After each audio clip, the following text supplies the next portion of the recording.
ಮುಗೀತಾ ಗೋಳು. ಈಗಾಗಲೇ ನಾವು ಮಾತಾಡಿದ ಹಾಗೆ ಈಗಾಗಲೇ ಈ ಒಂದು ಹಣದ ಬಿಕ್ಕಟ್ಟಿಗೆ ಕೆಲವು ಬ್ಯಾಂಕ್ನ ಅಧಿಕಾರಿಗಳೇ ಕಾರಣ ಅನ್ನುವಂಥ ಮಾತುಗಳು ಕೇಳಬರ್ತಿತ್ತು. ಇದಕ್ಕೆ ಕರ್ನಾಟಕ ಬ್ಯಾಂಕ್ ಕೂಡ ಅಪವಾದವನ್ನು ಹೊತ್ತಿತ್ತು. ಈ ಸಂಬಂಧವಾಗಿ ಕರ್ನಾಟಕ ಬ್ಯಾಂಕ್ನ ಮುಖ್ಯ ಮಹಾಪ್ರಬಂಧಕರಾದಂಥ ಮಹಾಬಲೇಶ್ವರ ರಾವ್ ಸುವರ್ಣ ನ್ಯೂಸ್ ಜೊತೆ ಮಾತನಾಡಿದ್ದಾರೆ. ನಮ್ಮ ಮಂಗಳೂರಿನ ಪ್ರತಿನಿಧಿ ಸುಕೇಶ್ ಜೊತೆ ನಡೆಸಿದಂಥ ಒಂದು ಎಕ್ಸ್ಕ್ಲೂಸಿವ್ ಮಾತುಕತೆ ಇಲ್ಲಿದೆ ನೋಡಿ.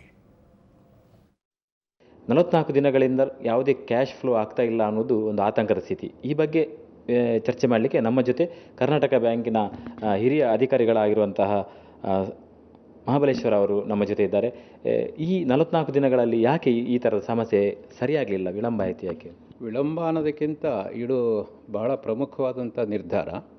ಹಾಗಾಗಿ ಅದು 30 ದಿವಸದಲ್ಲಿ ಅದಕ್ಕೊಂದು ಪರಿಹಾರ ಸಿಗುತ್ತೆ, 50 ದಿವಸದಲ್ಲಿ ಪರಿಹಾರ ಸಿಗುತ್ತೆ ಅಂತ ಹೇಳ್ಕೊಂಡು ಪೂರ್ಣವಾಗಿ ನಂಬಿಕೆಯಿಂದ ಹೇಳೋದು ಕಷ್ಟ ಆಗ್ತದೆ. ಯಾಕೆಂದರೆ ನಿಮಗೆಲ್ಲ ಗೊತ್ತಿರುವ ಹಾಗೆ ಭಾರತ ಭಾಳ ಅಗಾಧವಾದಂಥ ದೇಶ, ಈ ಸಮಸ್ಯೆಯೂ ಸಹ ಬಹಳ ಅಗಾಧವಾದದ್ದು. ಹಾಗಾಗಿ ಅದನ್ನು ಆರಂಭದಲ್ಲಿ ಇಂತಹ ಒಂದು ನಿರ್ಧಾರವನ್ನು ತಗೊಳ್ಳಿಕ್ಕೆ ಯಾರಿಗಾದರೂ ಸಹ ಎಂಟೆದೆ ಬೇಕು.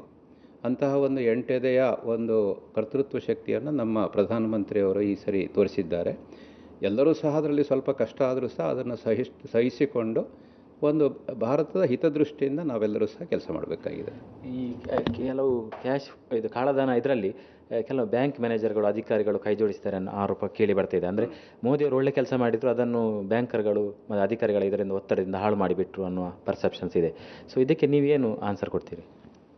ಎಲ್ಲ ಕ್ಷೇತ್ರದಲ್ಲೂ ಸಹ ಒಂದು ಸ್ವಲ್ಪ ಜನ ಬೇರೆ ರೀತಿಯವರು ಇರ್ತಾರೆ. ಎಲ್ಲ ಕ್ಷೇತ್ರದಲ್ಲೂ 100% ಸರಿಯಾದ ಜನಗಳೇ ಇರ್ತಾರೆ ಅಂತ ಹೇಳಲಿಕ್ಕೆ ಸಾಧ್ಯ ಇಲ್ಲ. ಅದು ವಿದ್ಯಾಕ್ಷೇತ್ರದಲ್ಲಿರ್ಬೋದು, ಬ್ಯಾಂಕಿಂಗ್ ಕ್ಷೇತ್ರದಲ್ಲಿರಬಹುದು, ರಾಜಕೀಯ ಕ್ಷೇತ್ರದಲ್ಲೂ ಇರಬಹುದು, ಅಥವಾ ನಮ್ಮ ವೈದ್ಯಕೀಯ ಕ್ಷೇತ್ರದಲ್ಲೂ ಇರ್ಬೋದು. ಯಾರೋ ಒಂದಿಬ್ಬರು ಕೆಲವು ಬ್ಯಾಂಕ್ಗಳಲ್ಲಿ ಆ ಥರ ಮಾಡಿದರು ಅಂತ ಹೇಳ್ಕೊಂಡು ಇಡೀ ಬ್ಯಾಂಕಿನಲ್ಲಿರ್ತಕ್ಕಂಥ ಎಲ್ಲರೂ ಸಹ ಹಾಗೆ ಅಂತ ಹೇಳಿ ಒಂದು ಅವರನ್ನೂ ಸಹ ಆ ರೀತಿಯ ದೃಷ್ಟಿಯಿಂದ ನೋಡೋದು ಯಾರಿಗೂ ಸಹ ಸರಿಯಲ್ಲ. ಯಾವುದೇ ಬ್ಯಾಂಕ್ನಲ್ಲಿ ಆದರೂ ಸಹ 98-99 ಜನ ಒಳ್ಳೆಯ ಜನ ಇರ್ತಾರೆ.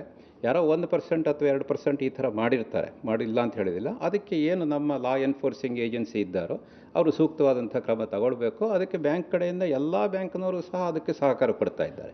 ಆದರೆ ನಮ್ಮದೇ ಆದಂಥ ಕರ್ನಾಟಕ ಬ್ಯಾಂಕ್ನಲ್ಲಿ ಈ ಥರ ಒಬ್ಬರು ವ್ಯವಹಾರದಲ್ಲಿ ಇದ್ದಾರೆ ಅಂಥೇಳಿ ಇತ್ತೀಚೆಗೆ CBIನವರು ಬಂದು ಅಲ್ಲಿ ಎಲ್ಲ ಸರ್ಚ್ ಮಾಡಿದರು. ಎಲ್ಲ ಮಾಧ್ಯಮದಲ್ಲೂ ಸಹ ಇದಕ್ಕೆ ಬಹಳ ಒಂದು ಪಬ್ಲಿಸಿಟಿಯನ್ನು ಕೊಟ್ಟರು. ಕರ್ನಾಟಕ ಬ್ಯಾಂಕ್ನಲ್ಲಿ ಹೀಗಾಯಿತು ಅಂತ ಹೇಳ್ಕೊಂಡು. ಇದು ಸಾಧಾರಣ 10 ದಿವಸ ಹಿಂದೆ ನಡೆದಂಥ ಘಟನೆ. 10 ದಿವಸದಲ್ಲಿ CBIನವರು ಆ ಶಾಖೆಯಲ್ಲಿ ಕೂಲಂಕಷವಾಗಿ ತನಿಖೆ ಮಾಡಿದರು. ನಾನು ಸಹ ನಮ್ಮ ಒಬ್ಬ ಹಿರಿಯ ಅಧಿಕಾರಿಗಳನ್ನು CBIನ ಆಫೀಸಿಗೆ ಕಳಿಸಿದೆ. ಅವರಿಗೆ ಏನೇನು ಸಹಕಾರ ಬೇಕೋ ಪೂರ್ತಿ ಸಹಕಾರ ಕೊಡಿ, ನಮ್ಮ ಎಲ್ಲ ಡಾಕ್ಯುಮೆಂಟ್ಸನ್ನು ಸಹ ಅವರು ವೆರಿಫೈ ಮಾಡಲಿ, ನಮ್ಮಲ್ಲಿ ಏನು ಕ್ಯಾಶ್ ಎಕ್ಸ್ಚೇಂಜ್ ಮಾಡಿದ್ದೇವೆ, ನಮ್ಮಲ್ಲಿರುವ CCTV ಫುಟೇಜು ಅದನ್ನೆಲ್ಲದನ್ನು ಸಹ ಅವರಿಗೆ ಕೊಟ್ಟಾದಮೇಲೆ 10 ದಿವಸ ಆದಮೇಲೆ ಇವರು ಅಕ್ಯೂಸೇ ಅಲ್ಲ, ನಿಮ್ಮ ಬ್ಯಾಂಕ್ನಲ್ಲಿ ಎಲ್ಲವೂ ಸಹ ಸರಿಯಾಗಿ ನಡೆದಿದೆ ಅಂತ CBIನವರೇ ಹೇಳುವಂಥ ಒಂದು ಪರಿಸ್ಥಿತಿ ನಿರ್ಮಾಣ ಆಯಿತು. ಕೊನೆಯದಾಗಿ ಈ ಸಾಮಾನ್ಯ ಇತ್ತೀಚೆಗೆ ಬರುವಂಥ ಪರ್ಸೆಪ್ಷನ್ ಏನಂದರೆ ಅದೇ ಬ್ಯಾಂಕರ್ಗಳು ಹಾಳು ಮಾಡಿಬಿಟ್ರು ಅಂತೇಳಿ. ಅಂದರೆ ನಿಮ್ಮ ಬ್ಯಾಂಕ್ ಅದು ಎಷ್ಟಕ್ಕೆ ಇದು ರೆಡಿಯಾಗಿದೆ ಟೂಲ್ ಆಗಿ? ನೀವು ಬ್ಯಾಂಕರ್ ಮ್ಯಾನೇಜರ್ಗಳಿಗೆಲ್ಲ ಯಾವ ರೀತಿಯ ನಿರ್ದೇಶನ ನೀಡಿದ್ದೀರಿ? ಪೂರ್ತಿ 100% ನಮ್ಮ ಬ್ಯಾಂಕಿನ ಎಲ್ಲ ಸಿಬ್ಬಂದಿಗಳು ಸಹ ಈ ಡಿಮಾನಿಟೈಸೇಷನ್ಗೆ ಸಂಬಂಧಪಟ್ಟಂಥ ಇನ್ಸ್ಟ್ರಕ್ಷನ್ಸ್ ಏನಿದೆಯೋ ಅದನ್ನು ಪಾಲನೆ ಮಾಡಿದರೆ ಅನ್ನತಕ್ಕಂಥ ಪೂರ್ಣ ಭರವಸೆ ನನಗುಂಟು. ಏನಾದರೂ ಸಣ್ಣ ಪುಟ್ಟ ಹೆಚ್ಚು ಕಮ್ಮಿ ಕೆಲವು ಸರ್ತಿ ಏನಾಗುತ್ತೆ ಅಂದರೆ 100 ಜನ ಎಕ್ಸ್ಚೇಂಜ್ ಮಾಡಿರ್ಬೋದು, ಅದರಲ್ಲಿ ಯಾರದ್ದೋ ಇಬ್ಬರದ್ದು ಮೊಬೈಲ್ ನಂಬರ್ ಇರೋದಿಲ್ಲ, ಯಾಕೆಂದರೆ ಅವ್ರ ಹತ್ರ ಮೊಬೈಲ್ ನಂಬರೇ ಇರೋದಿಲ್ಲ. ಅಂಥದ್ದಿದ್ರೂ ಸಹ that is also genuine case. ಅದಕ್ಕೆ ಯಾವುದೇ ರೀತಿಯ ದಾಖಲೆಗಳು ಬೇಕು, ಯಾರು ಕೇಳಿದ್ರೂ ಸಹ ಲಾ ಎನ್ಫೋರ್ಸಿಂಗ್ ಅಥಾರಿಟಿ ಕೇಳಿದ್ರೂ ಸಹ ನಾವು ಕೊಡಲಿಕ್ಕೆ ತಯಾರಿದ್ದೇವೆ. ನನಗೆ ನಮ್ಮ ಶಾಖೆಯ ಎಲ್ಲ ವ್ಯಕ್ತಿಗಳ ಮೇಲೆ, ನಮ್ಮ ಸಿಬ್ಬಂದಿಗಳ ಮೇಲೆ ಪೂರ್ಣ ಭರವಸೆ ಉಂಟು. ತುಂಬ ಕಷ್ಟಪಟ್ಟು ಕೆಲಸ ಮಾಡಿದ್ದಾರೆ. ಎಲ್ಲ 6 ಗಂಟೆ ಇರ್ಬೋದು, 8 ಗಂಟೆ ಇರ್ಬೋದು, ಸಾಧಾರಣ ಕೆಲವರು 10-12 ಗಂಟೆ ಎಲ್ಲ ಕೆಲಸ ಮಾಡಿದ್ದಾರೆ. ಅವರ ಶ್ರಮವನ್ನು ನಾವು ಗೌರವಿಸೋಣ. ಈ ಒಂದು ಪ್ರಧಾನಮಂತ್ರಿಗಳ ಏನು ಒಂದು ದೇಶಾದ್ಯಂತ ಈ ಕಪ್ಪು ಹಣವನ್ನು ನಿರ್ಮೂಲನೆ ಮಾಡಬೇಕು ಅಂತ ಹೇಳ್ಕೊಂಡು ಹೊರಟಿದ್ದಾರೋ ಅದಕ್ಕೆ ಬ್ಯಾಂಕಿನ ಒಂದು ಸಿಬ್ಬಂದಿಗಳು ನಾವು ಪೂರ್ಣ ಪ್ರಮಾಣದ ಒಂದು ಸಹಕಾರವನ್ನು ಅವರಿಗೆ ಕೊಡ್ತೇವೆ. ಇದು ದೇಶದ ಅತ್ಯಂತ ದೊಡ್ಡ ಖಾಸಗಿ ಬ್ಯಾಂಕ್ ಆಗಿರುವಂಥ ಕರ್ನಾಟಕ ಬ್ಯಾಂಕ್ನ ಚೀಫ್ ಜನರಲ್ ಮ್ಯಾನೇಜರ್ ಆಗಿರುವಂತಹ ಮಹಾಬಲೇಶ್ವರ್ ಅವರ ವಿಶ್ವಾಸದ ಮಾತುಗಳು. ಇಲ್ಲಿ ಯಾವುದೇ ರೀತಿಯ ಕಾಳಧನಕ್ಕೆ ಸಂಬಂಧಪಟ್ಟಂತೆ ಯಾವುದೇ ರೀತಿ ಬೆಂಬಲ ಕೊಡುವುದಿಲ್ಲ, ಅಂಥ ಅಧಿಕಾರಿಗಳ ವಿರುದ್ಧ ಕಠಿಣವಾದ ಕ್ರಮ ಕೈಗೊಳ್ಳುತ್ತೇವೆ ಎಂಬ ಮಾತನ್ನು ಈ ಸುವರ್ಣ ನ್ಯೂಸ್ ಮೂಲಕ ಅವರು ರಾಜ್ಯದ ಜನತೆಗೆ ಹೇಳಿದ್ದಾರೆ. ಕ್ಯಾಮರಾಮ್ಯಾನ್ ಅಶೋಕ್ ಜೊತೆ ಸುಕೇಶ್ ಕುಮಾರ್, ಸುವರ್ಣ ನ್ಯೂಸ್, ಮಂಗಳೂರು. ಎಸ್, ಇಂಥದ್ದೊಂದು ಭರವಸೆ ದೇಶದ ಜನಕ್ಕಿತ್ತು. ದೇಶಕ್ಕೆ ಒಳ್ಳೆಯದಾಗತ್ತೆ, ಆದರೆ ಕೆಲವೇ ದಿವಸಗಳಲ್ಲಿ ಎಲ್ಲವೂ ಸರಿಯಾಗತ್ತೆ ಅನ್ನುವಂಥದ್ದು. ನಾಗರಾಜ್ ಶೆಟ್ಟಿ, ಯಾವ ಲಕ್ಷಣವೂ ಕಾಣಿಸ್ತಿಲ್ಲ ಅನ್ನುವಂಥದ್ದು ಹೇಗೆ ಸರಿಯಾಗತ್ತೆ? ನಿನ್ನೆ ಬಂದಂಥ ಅತಿಥಿಗಳ ಜೊತೆ ಮಾತಾಡ್ತಿದ್ವಿ, ಈ ಹಂತದಲ್ಲಿರುವಂಥ ಸಮಸ್ಯೆ ಇನ್ನು 8 ದಿವಸದಲ್ಲಿ ಬಗೆಹರುತ್ತೆ ಅನ್ನೋದ್ರೆ ಸ್ವಲ್ಪ ಅದು ತಗ್ಗಬೇಕಿತ್ತಲ್ಲ, ಸಾಧ್ಯ ಇಲ್ಲ ಅನ್ನುವಂಥದ್ದು. ತಾವೇನು ಹೇಳ್ತೀರಿ? ಇನ್ನು 8 ದಿವಸದಲ್ಲಿ ಈ ಸಮಸ್ಯೆ ಬಗೆಹರಿಯುತ್ತಾ?